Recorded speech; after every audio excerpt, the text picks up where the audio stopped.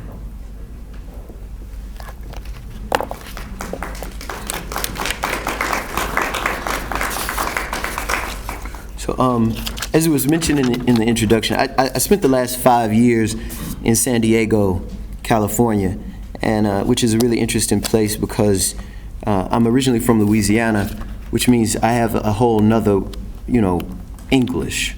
So when I was in San Diego, people would always look at me like they didn't know what I was talking about when I would say different things, and so I began to miss words, and so I wrote this poem as sort of an elegy in honor of a word that I missed hearing so much. It's a word I think all of you know. The word is nim. Those of you who don't understand the word, one way to use it in a sentence would be, if you wanted to talk about Destiny's Child after they broke up, you might say Beyonce nim. Or if you wanted to go outside and play and ask your mom, but you don't know everybody who's going to be outside, you would say, I want to go outside and play with Paul nim. And so here's that poem. Nim. They said to say goodnight and not goodbye. Unplugged the TV when it rained. They hid money in mattresses so to sleep on decisions. Some of their children were not their children. Some of their parents had no birth dates. They could sweat a cold out of you. They'd wake without an alarm telling them to. Even the short ones reached certain shelves. Even the skinny cooked animals too quick to get caught. And I don't care how ugly one of them arrived. That one got married to somebody fine. They fed families with change and wiped their kitchens clean. Then another century came. People like me forgot their names.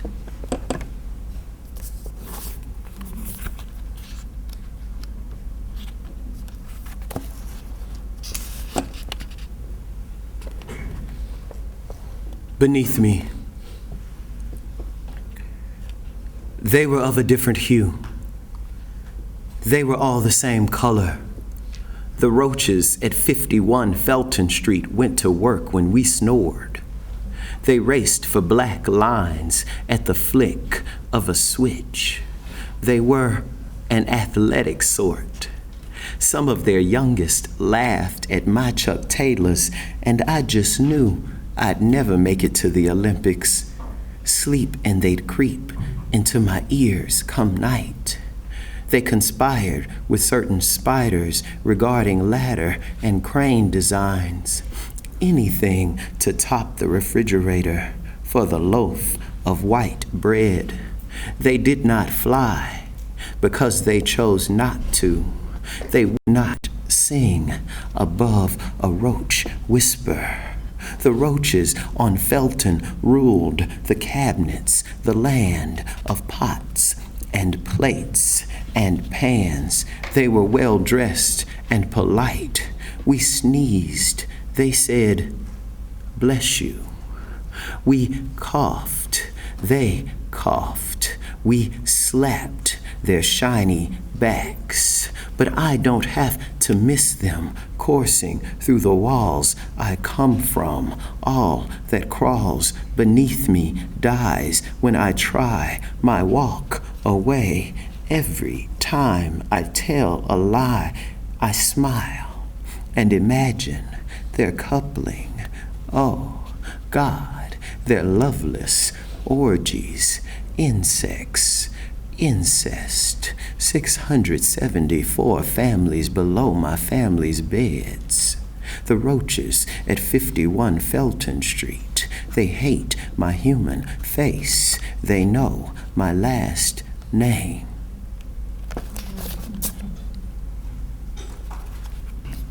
I'm gonna shift gears here a bit and read a few persona poems.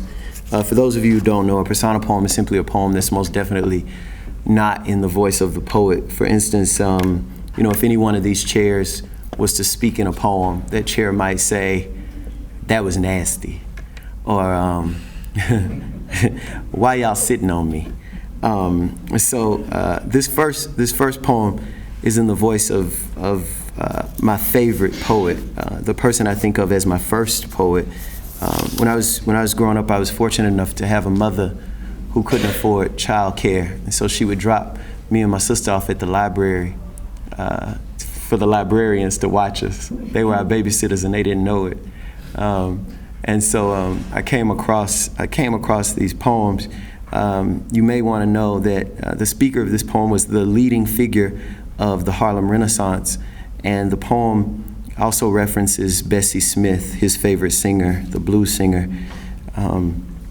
And it references his testimony before the U.S. House of Representatives Committee on Un-American Activities during McCarthyism and the Red Scare of the 1950s. And there are also allusions made to that great poem of his called "The Negro Speaks of Rivers." Langston Hughes wrote "The Negro Speaks of Rivers" when he was 18 years old. Every time I think about Langston Hughes writing "The Negro Speaks of Rivers," a poem that amazing, every time I think about him writing "The Negro Speaks of Rivers" when he was only 18 years old, Every time I think about that, I really hate Langston Hughes. Langston, blue. Oh, blood of the river of songs. Oh, songs of the river of blood. Let me lie down. Let my words lie sound in the mouths of men repeating their invocations, pure and perfect as a moan that mounts in the mouth of Bessie Smith. Blues for the angels kicked out of heaven. Blues for the angels who miss them still. Blues for my people and whatever water they know. Oh, weary drinkers drinking from the bloody river. Why go to heaven with Harlem so close? Why sing of rivers with a daddy of my own to miss? I remember him and taste a stain like blood coursing the body of a man chased by a mob. I write his running, his sweat. Here he climbs a poplar for the sky, but it is only sky. My blood, are we as loud under water? Is it blood that binds brothers, or is it the Mississippi running through the fattest vein of America? When I say home, I mean I wanted to write some lines. I wanted to hear the blues, but here I am, swimming in the river again. What runs through the fat veins of a drowned body? What America can a body call home? When I say Congo, I mean blood. When I say Nile, I mean blood. When I say Euphrates, I mean, if only you knew what blood we have in common.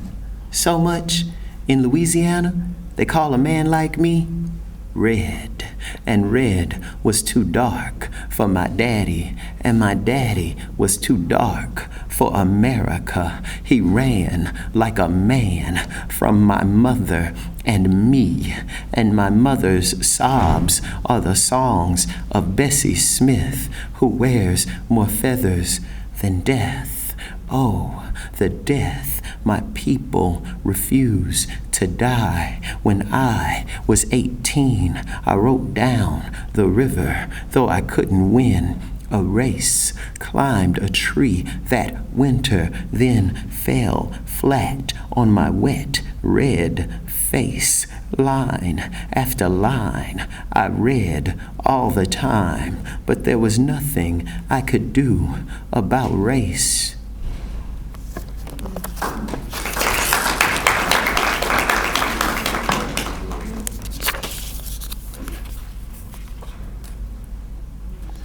Another persona poem. Janis Joplin recorded the Gershwin Standard Summertime with Big Brother and the Holding Company for their 1968 chart-topping album, Cheap Thrills. She died of a heroin overdose in 1970. She was 27 years old.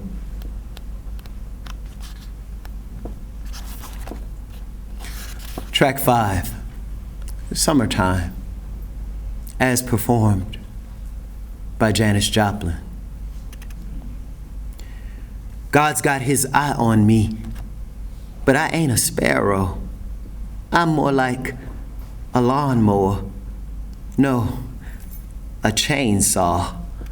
Anything that might mangle each manicured lawn in Port Arthur, a place I wouldn't return to if the mayor offered me every ounce of oil my daddy cans at the refinery. My voice, I mean, ain't sweet. Nothing nice about it. It won't fly, even with Jesus watching. I don't believe in Jesus. The Baxter boys climbed a tree just to throw persimmons at me. The good and perfect gifts from above hit like lightning, leave bruises.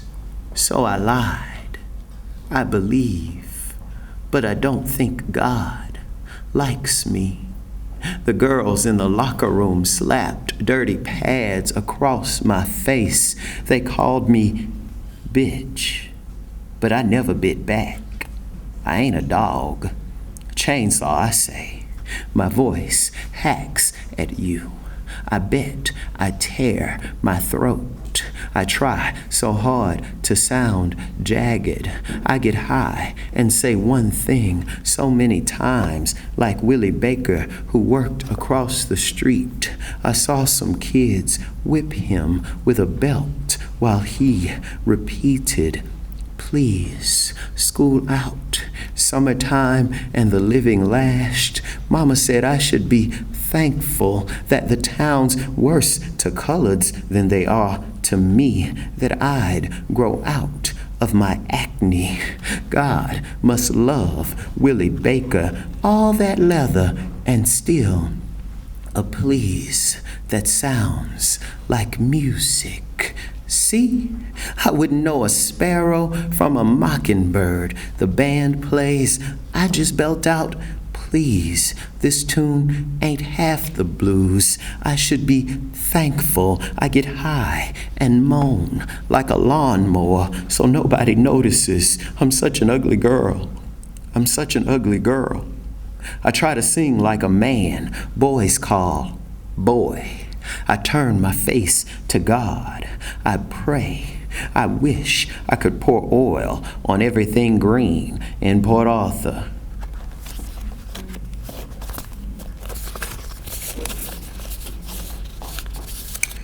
And one last persona poem. This poem is in the voice of the man who, according to the Bible, would have been the world's first gardener and the world's first brother and the world's first murderer. Cain. First, a conversation. Now, a volcano.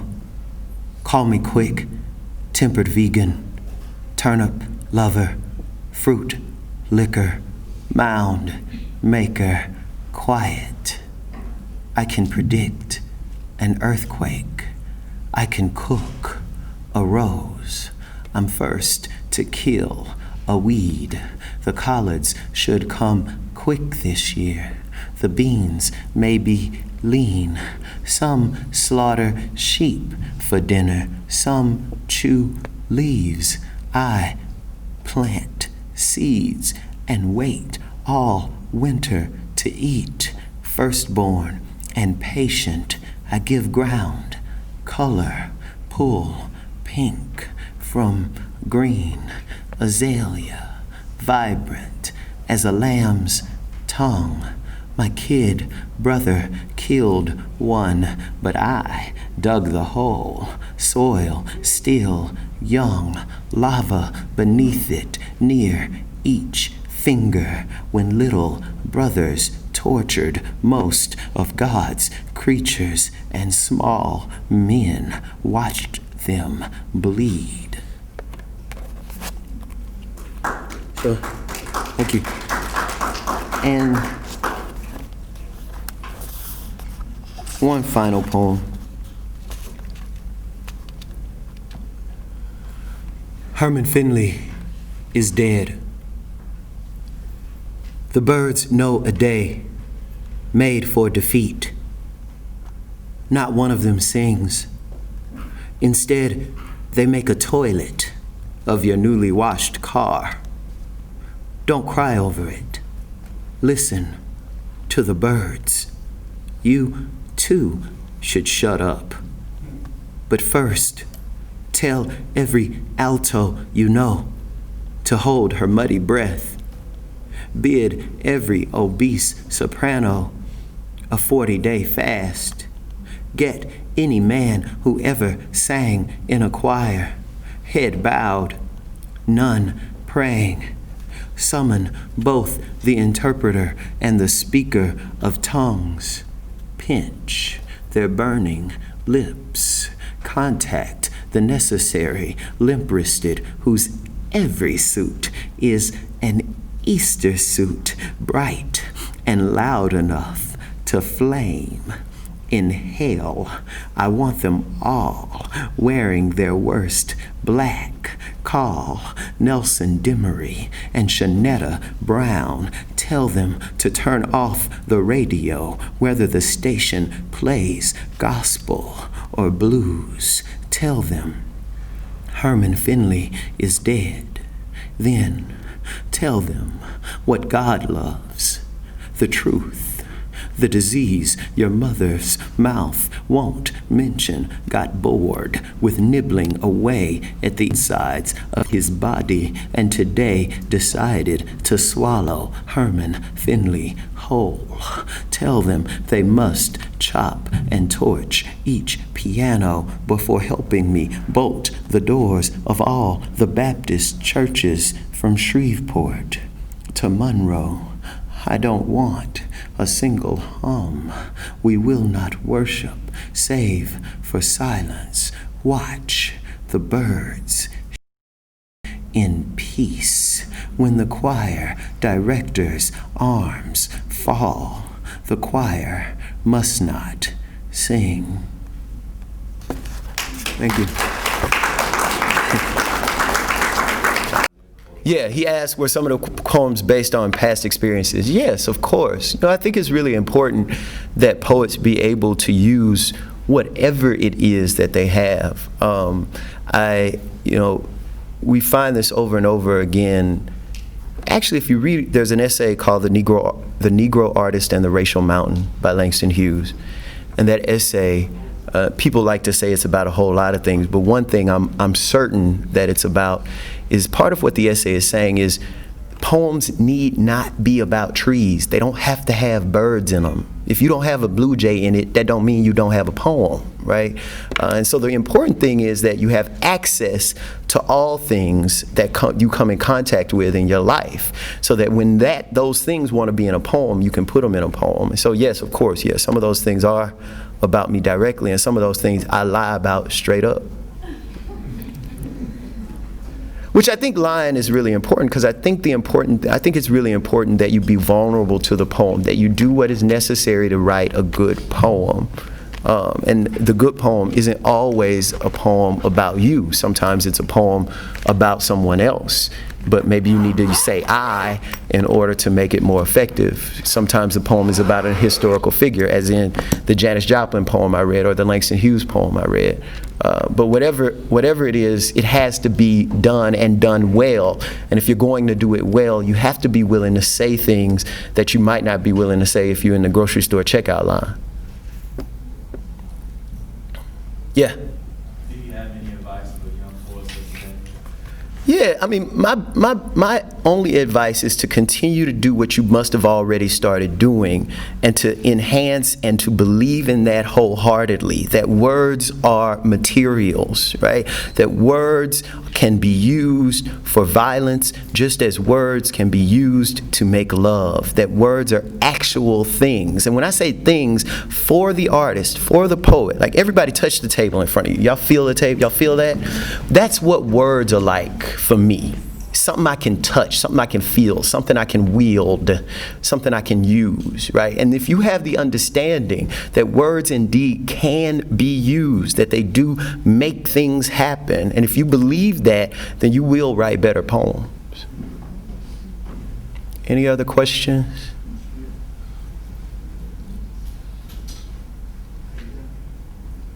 No? Going once, going twice. Oh, one question. Other than Langston Hughes, who would you consider your major poetic influences? Hakeem Adabudi. Did I answer it right? Hakeem Adabudi. Ask Sonia Sanchez, who would you consider? Oh, okay. My major influences, it's really hard.